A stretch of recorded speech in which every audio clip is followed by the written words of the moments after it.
I've been with my fiance for 8 years now, and we've been engaged for 4 years. We've had a relatively smooth sailing relationship. We met when we were both in high school and started dating in high school, and we've been together ever since. I truly believe that she is my soulmate and that we have a healthy relationship. We hadn't gotten married yet because we both want to get our education and finances sorted before getting married. I won't go into details, but I made some serious mistakes in the past, which landed me in massive debt and legal trouble. It took me years to get my name cleared from that mess and get back on track. I've got around 3 more years of school left, and after that, we'll get married. This has always been the plan, and I've always been proud of our maturity in accepting this. I proposed to her without thinking much because I just wanted that step in our relationship. But we've both mutually come to this decision to wait a while before getting married, and we're happy about it. At least that's what I thought. However, recently she began hinting that she wants to get married soon, and even suggested that we have a small wedding within the next month. She also started saying things like she wants to start a family, which is something she had never expressed any interest in. All these changes caught me off guard as we had never really talked about anything like this before, and I thought we were both content with taking things slow. I admit that over the years I've second guessed our decision to wait and even tried to talk to her about it, but she would always brush it off and say that she just didn't feel ready. Something about the whole situation felt off to me, so I tried to stall her as much as I can and find out what was going on before making a decision. One day, while she was taking a shower, I couldn't resist the urge to go through her phone. I know it's wrong, but I just had a gut feeling that something wasn't right. After being together for so long, I pretty much know all her passwords and she knows mine. I had never felt the urge to snoop before, so I was incredibly nervous and felt guilty.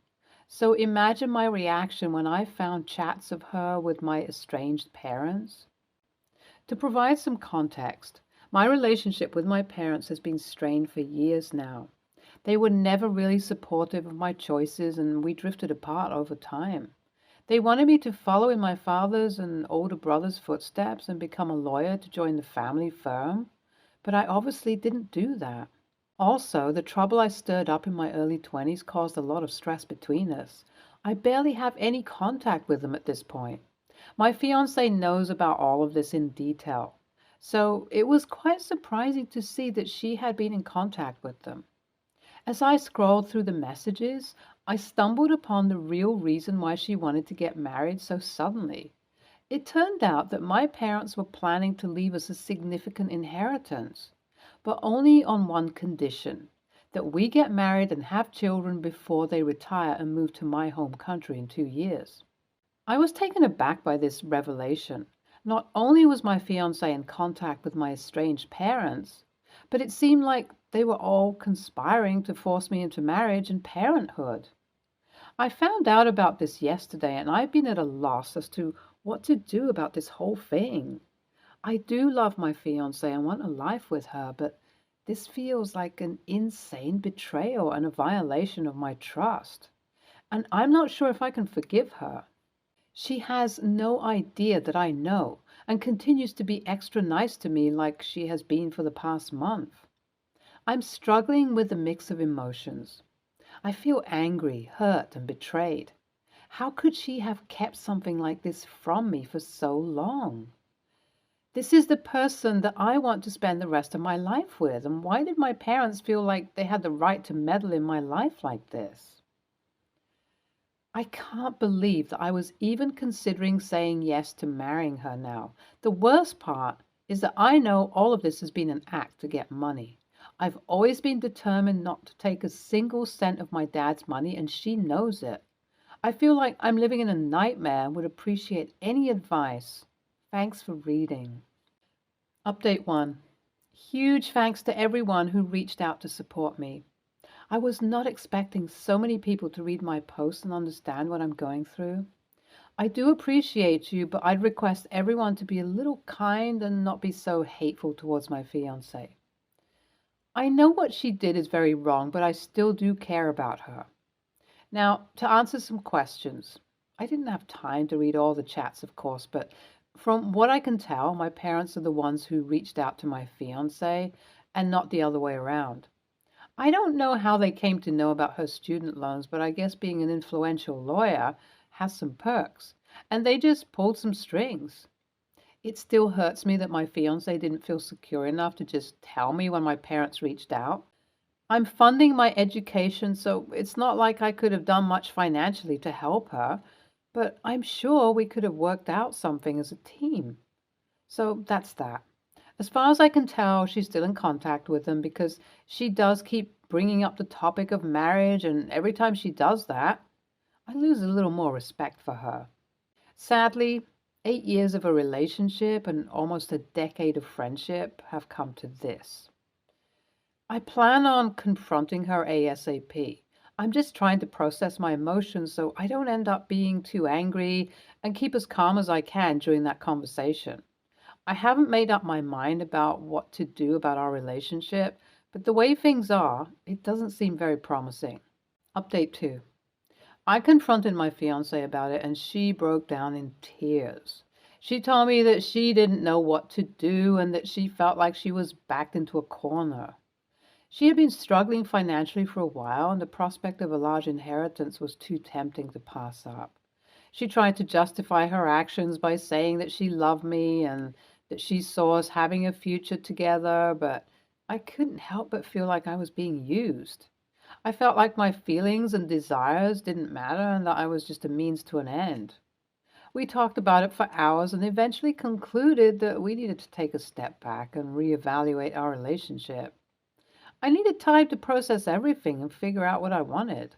And she needed time to come to terms with the fact that her actions were wrong. I'm currently staying with a friend while she's back in our apartment. She texts me once every day saying she loves me and that we can work through this, but honestly, the more time I spend away from her thinking about what happened, the less sure I am of this relationship. I still haven't made up my mind though. Everything is just really confusing. Update 3. Letting everybody know that I've officially broken up with my fiance. This almost feels like a bad dream. I'm sure those of you who have been in long-term relationships can understand what I mean. I've gotten most of my things from our old apartment and have shifted into a tiny studio apartment for the time being. My fiance did offer to move out, but I don't want to be back there surrounded by all our memories. As for my fiancée, she has been going through a pretty rough time, to be honest. She has begged for my forgiveness over and over again and has promised to never contact my parents ever again. They still don't know that I know of their crazy plan. I feel bad for her and I feel bad for myself too, but in my heart, I know I'll never be able to trust her again. So yeah, that's that. I'm starting a whole new era in my life. It's scary, but I guess things can only go up from now. Update 4. I decided to confront my parents. I knew that I needed to talk to my parents about what had happened, so I reached out to them and asked to meet up. Also, my ex told me that she had been completely ignoring them since I confronted her, so they didn't know that I found out about their deal. So I thought I'll put an end to all their crazy hopes myself. The conversation was tense, to say the least. They were defensive and tried to justify their actions by saying that they only wanted what was best for me, but I couldn't help but feel like they were still trying to control my life. It felt like they were still trying to dictate what I should do and who I should be with, even though we hadn't had a meaningful conversation in years. I left feeling angrier than ever. I'm so done with these people and their lies and manipulation. I've decided to take some time off just for myself and maybe travel to clear my head. Thanks for all your support. It has been nice to feel like not everyone in the world is plotting something against me. My heart goes out to you, OP. Money problems do make people become the ugliest version of themselves. But honestly, I think you can give your relationship another chance because it's not like your fiance doesn't love you. She just made a bad decision because she was desperate. At the same time, I can understand how you must be feeling now. I hope you find peace and wish you nothing but happiness ahead. I'm glad you decided to call off your engagement. I mean, if after 8 years she deliberately chose to go behind your back and do something she knew you're fundamentally against, you can't trust her. And what's the point of spending your life in constant suspicion of your partner anyway? It must have taken some serious courage on your part to walk out of that relationship, though, and you should be proud of that. As for your parents, I hope they just leave you alone and finally give up trying to control your life. Next story. A family friend was getting married nearby to me. So my sister asked if she and my nephews could stay with me because hotel rooms in the area are expensive. The house I'm currently living in, I bought a few months ago. I barely have any furniture in it and don't plan on buying any more for a while because I plan on renovating and don't want it in the way. The only things to sleep on is my bed and the couch. I told my sister that.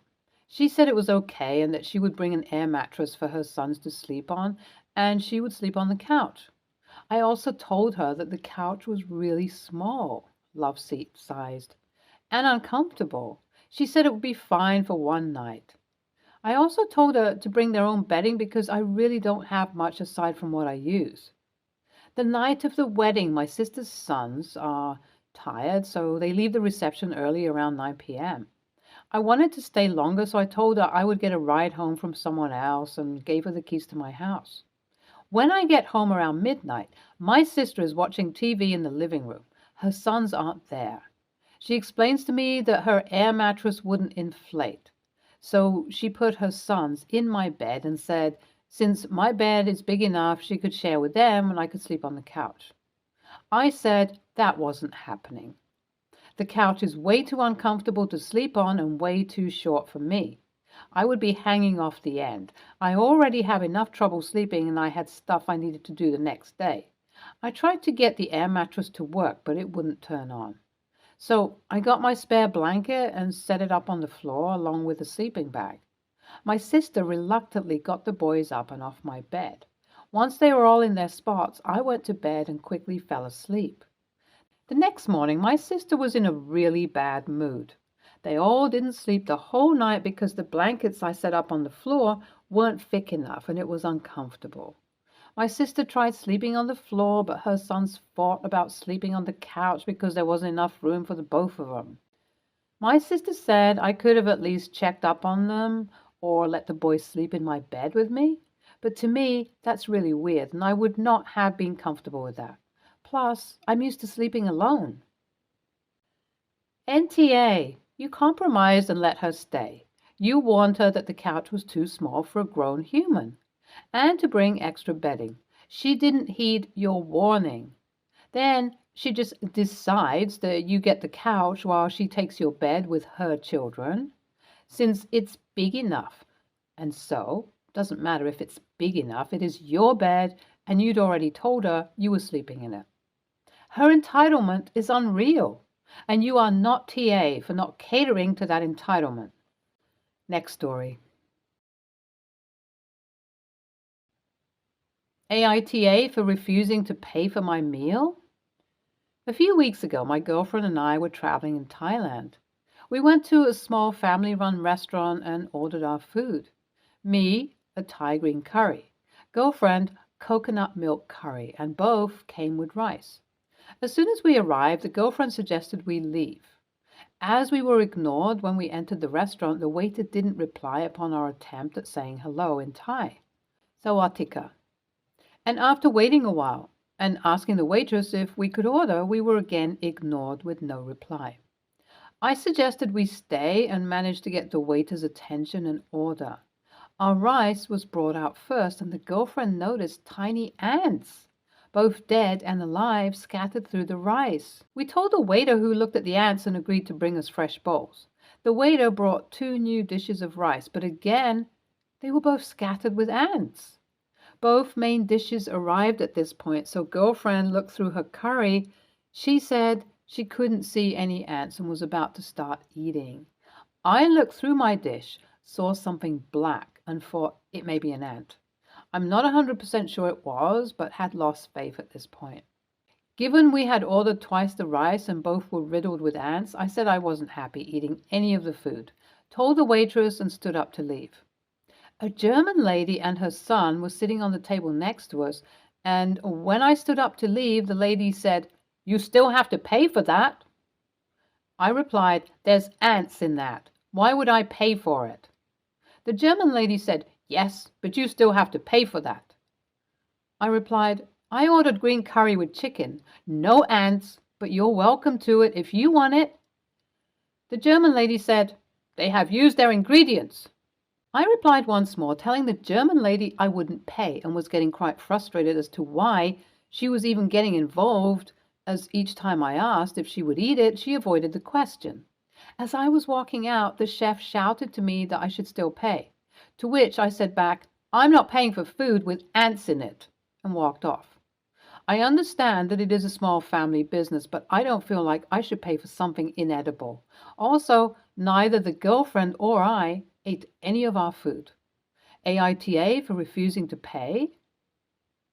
What? Why didn't you get the hint the first time you were served ants, and why didn't you listen to your girlfriend when she asked to leave? NTA overall, but you earned a couple of a-hole points yourself. Your stubbornness inconvenienced not just you, but your girlfriend as well. NTA. You were served bugs multiple times. You do not and should not have to pay for that. They're lucky you didn't walk up to every other customer and show them your food. They need an episode with Gordon on kitchen nightmares. Next story.